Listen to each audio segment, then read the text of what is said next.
kumusta po kayong lahat? Ito for today's vlog. Wow, for today's vlog daw. Oh.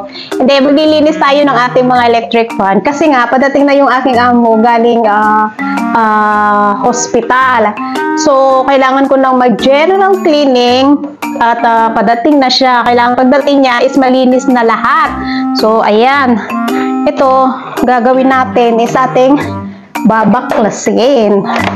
And guys, magbabaklas tayo. Baklasin ko to guys. Yan o. Para naman malinis.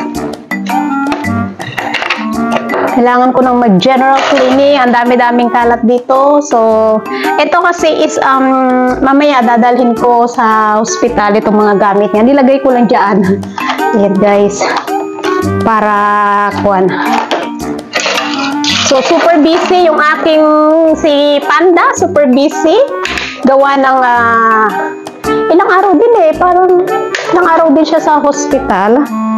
So, kaya minsan nagtatambay na lang ako sa mga may premier aranggoy.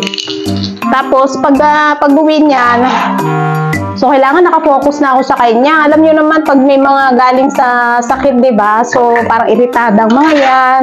So, kailangan doble-dobleng ko yan. Mahaba-habang pasensya na naman ang kailangan ko dyan, guys. Sa totoo lang. So, sa mga may premier pa, lalo na pag umaga, diba? Ang daming kun yan. Ang daming ipapagawa na naman ang amo ko. So, kailangan talaga nakafocus ako sa kanya. Kasi, nung kun ba, nung hindi pa siya nagkakasakit, diba? Ganyan.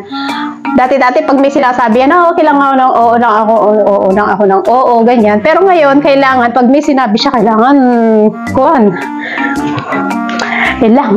alam ko, dahil kung hindi, naku, Diyos ko, alam ko naman yung mga yung mga galing sa hospital, galing ng operation, diba? So, mga irritable yan. So, kailangan ko talaga ng mahaba-habang pasensya ngayon. Kailangan nating alagaan ng ating amo. And then yan, kailangan ko na talagang magluto ng mga fresh. Kasi nga, minsan, ang kinakain niya kung ano-ano na lang. Pero ngayon, kailangan ko talaga magluto. So, may pasyente tayo. Hopefully, maging okay si amo kong babae. Kahit na kung minsan is kwan. Uy, gusto ko rin naman siya maging okay. Ganyan, para makarest. Gusto ko makarest siya. And then, kailangan talagang alagaan. Yung alaga ko nga, sabi niya sa akin. O ba, nagdaldala naman ako. Sabi nga ng alaga ko, apo po, sabi niya ganun. Pauwi na si nanay, sabi niya ganun sa akin. Pati yung alaga ko, nairita rin sa nanay niya. Sabi ko, ganun talaga. Lalo na si nanay mo galing ng hospital tapos may na-surgery pa siya, ganyan. Expected mo na mag-iiba yung mood swing niya, yung mood niya. Kung minsan, talagang irita. Oo nga, sabi niya ganun. Bakit ang bilis-bilis niyang umuwi? Kasi pag kami lang dito kasi no tatlo. Nung wala si amo kasi, ilang araw siya sa hospital. Tahimik kami, pero nung nalaman niya na parang madi-discharge na nga yung nanay niya, sabi sa akin, opo po, bakit? Sabi, sira ulo talaga itong alaga ko. Kasi nga, di ba pag doon nga sa hospital, talagang irritable na yung alaga ko. Sabi ko sa kanya, ganyan talaga, sabi ko ganon. Intindihin mo. Ako din, alam ko, sabi ko ganon, may stress talaga ako dyan, sabi ko. Pero, kailangan natin intindihin. Gawa ng syempre, galing yan sa surgery. Ikaw ba naman ang hindi makakain? Sabi ko ganun sa kanya. Kaya, YOLO, sabi niya daw. Kaya alaga ako. Very peaceful kasi kami dito. Nung kami lang, kaming tatlo. Ilang araw din si amo ko sa hospital. Kaya yun. Sige na, maglinis na tayo. Maghuhugas, maglinisin ko muna to. Tapos is, kailangan ko pang linisin yung kanilang kwarto. At, kailangan ko palitan ulit yung mga bedsheet niya, ganyan, bago siya dumating. Ayan, sige po, punta na tayo para linis. Magbukas ng ating electric fan. Samahan niyo ako, guys. Bukas na tayo ng ating electric fan. Guys. Para naman matuwa yung aking amo.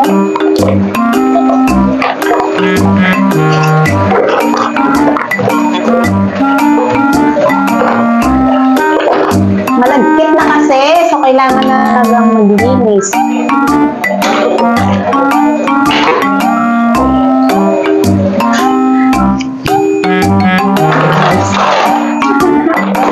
Ayan lang, malinis. Actually, ayaw ng amo ko na binabasa ko yung electric. Sabi ko, para mas mabilis ba? Gusto kasi mabilis. Pag yung parang pinupunasan ko lang, parang malagkit pa din. Diba? So, gusto ko ito, ganito. Ito, may sarili kami po, diba yung sa mga plato, iba naman dito, ganyan. Makakala nyo, is ko na. Hindi, syempre,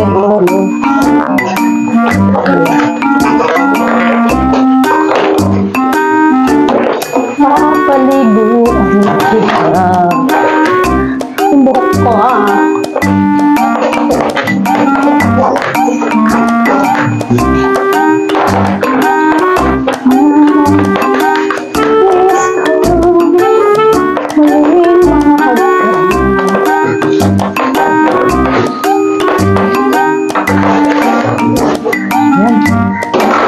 Parang kulang pa yung tubig. Guys. Kasi di ba nung isang araw, yung bed naman, yung sa ilalim ng bed nila, nalinisan ko na yun. So, yung iba naman, yung mga bedsheet naman ngayon ang papalitan ko. Para bago dumating, bago umuwi siya, malinis yung kanilang kwarto. Ganyan. Kaya, nag-general cleaning si Panda.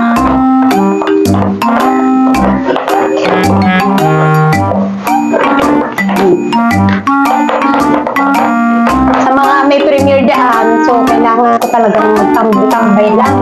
Hirap magdulog, simple lang, ganyan.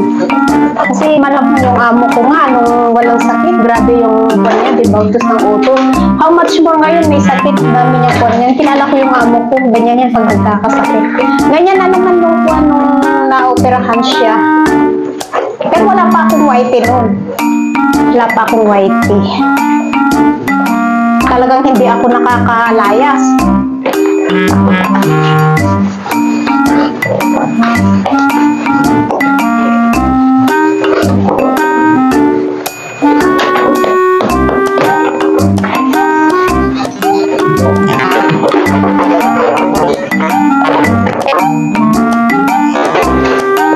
Diba? Itin-itin ang tubig. Lala.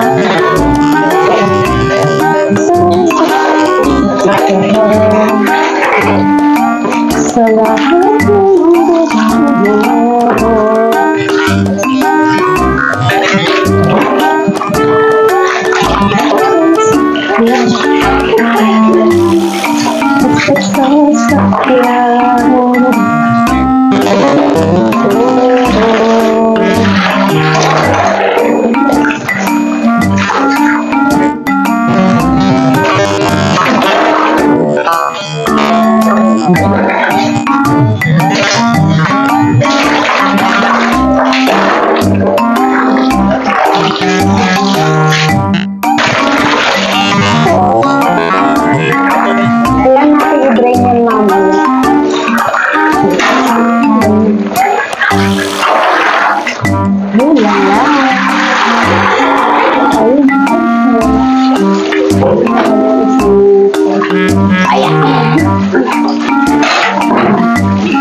okay, mas malinis kapag kuwan.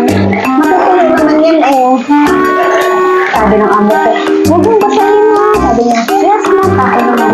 Pero pag naglilinis ako ng kuwan ng electric fan, I make sure na wala yung amo ko.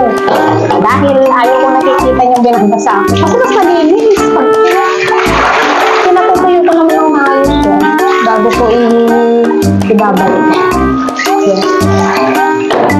Alright. Handa na. Tapos na. Ganyan lang yung drain ko.